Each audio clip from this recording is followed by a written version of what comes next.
Good evening to all the aspirants. We are starting with the session. The topic for today is hematological management. And the speaker that we have here is Dr. Shraddha Patharkar, ma'am. She is Associate Consultant at ABMH Hospital, Pune. Thank you, ma'am. Yeah. So the questions will be same as in the last class, but we have not covered 2 to 3 topics. So I'll be just going through those topics only. So which of the following statements regarding NOACs is true? So NOACs taken 48 hours prior in normal kidney function patients is not a contraindication for a thrombolysis in acute ischemic stroke patients. Means if the patient has taken NOACs, the time has lapsed beyond 48 hours, you can lyse such patients. NOACs are contraindicated in ACS patients as the secondary prevention for thromboembolic events without atrial fibrillation. NOACs are preferred over warfarin in thrombophilia and antiphospholipid antibody syndrome patients. All NOACs need bridging with low molecular weight heparin in treatment of DVT or pulmonary embolism. And only dialysable NOAC is rivaroxaban. So, which of the following is true? Can anybody tell me the answer? The questions that we have already gone through these questions in the last class. Number one, NOACs. Yes, yes. So, which one is the dialysable NOAC? I think it is dabigatran. Yes, dabigatran is dialysable. Uh, and the maximum 80% excretion of dabigatran is through renal route. So when your creatinine clearance is less than 30, you should not use dabigatran. While you can use rivaroxaban, apixaban between 15 to 30 ml per minute, but at a reduced dose. So we'll be seeing this in subsequent slides. So all NOACs need bridging with LMWH. So this is also false. So which NOAC needs bridging? Means first initial 48 hours you start with LMWH and then switch to NOAC. It's dabigatran again. Yes, yes.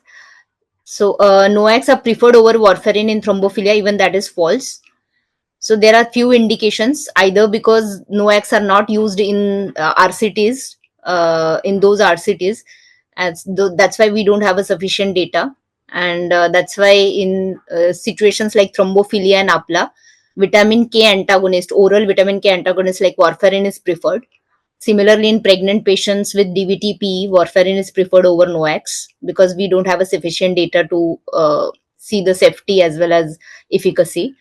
Um, Again, in LV clot, we can use if because of acute MI, if a patient has developed LV clot, which is more common with a transmural MI. Again, NOACs, they are used off-label, but we don't have RCTs to support the evidence yet. So many of us we still use warfarin. And yes, both in atrial fibrillation as well as in without atrial fibrillation patients as a secondary prevention for thromboembolic events, NOACs we can use in ACS patients. That also we'll see in subsequent slides. So we should know these are the like dabigatran, apixaban, and rivaroxaban. You need to know everything about these 3 drugs because we are using these drugs day in and day out. So dabigatran is a pro-drug, and that's why for its peak action to come, it takes some time. But by and large, most of these NOACs, their peak action comes in 3 to 4 hours. So many a times you don't need crossover. Like warfarin takes time to like after 2 to 3 days, you'll get the therapeutic level of that drug in the blood. But for most of the NOACs, the peak action occurs in 3 to 4 hours. Bioavailability, again, the rivaroxaban has 100% bioavailability with the food. So it's recommended to take this tablet with food. And you need to know, see the like dabigatran has a least protein plasma protein binding. It is 35%. That's why it is dialysable. And rivaroxaban and apixaban, they have the maximum protein binding. So that's why they are non-dialysable. Again, time to peak I've already mentioned. So quicker action with these drugs. They are more potent also. And elimination half-life. So by and large, they are around 10 to 12 hours. And we know that in 3 to 4 half-lives, drugs gets cleared from the body. And that's why when the kidney function is okay, after 5 half-lives means maybe after 48 hours, ideally when the kidney function is normal, drugs should be out of the body. So we don't monitor these drugs level. I mean, whether they are therapeutic or supratherapeutic by measuring PT and APTT. But definitely, this dabigatran being direct thrombin inhibitor, thrombin time will be majorly increased. So if your thrombin time is normal, it means your drug is subtherapeutic.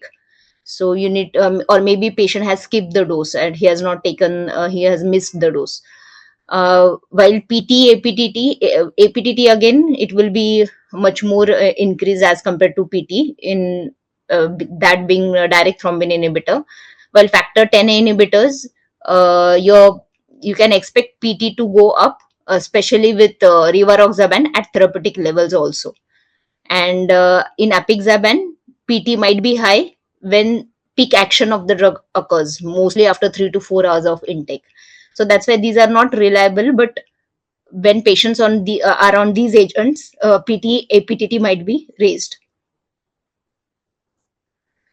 So again, regarding this bridging therapy, you can see that dabigatran, you need to bridge this with for dabigatran particularly. We don't use endoxaban. We don't have it. So dabigatran, you bridge in for almost 4 to 5 days, and then you switch to you start with LMWH for 4 to 5 days in DVT and PE treatment, and then you switch to 150 BD dose. For rest of the rivaroxaban, apixaban, there is no need to bridge in. For warfarin, again, you need that therapeutic INR to be 2 to 3, and for that, for first 3 to 4 days, you need to overlap that with LMWH. So here it is not bridging, it is overlapping. We are overlapping warfarin with LMWH. For dabigatran, we are bridging, and for apixaban, rivaroxaban, there is no need to bridge. Again, depending upon whether it is provoked and unprovoked, duration will depend on that. 3 to 6 months for provoked, and unprovoked you need to give lifelong. So again, you need to know the how to switch from NOACs to warfarin, from unfractionated heparin to NOACs. So I will not go into details of all these things, but just remember the onset of action of NOACs is quicker. So and we know that warfarin takes time for when we stop warfarin, it takes some time for his action to wean off and your INR to drop to less than 2. So whenever you are measuring INR, if it's a BD dose drug like rivaroxaban or apixaban, you have to measure INR just before the next scheduled dose, because by that time it's not completely drug will not get completely eliminated from the body, but your effect on INR will be lesser. So in OD dose, after next scheduled dose, after 24 hours, you'll be checking INR. And similarly, unfractionated heparin, we know that half-life is 90 minutes. So in 4 to 5 half-lives, action will wear off.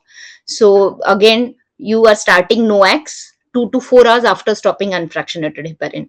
So you need to know the onset of unfractionated heparin. It takes some 90 minutes to 1 hour for the action, and elimination takes the 5 half-lives, so 6 hours around. NOACs takes 2 to 4 hours to peak.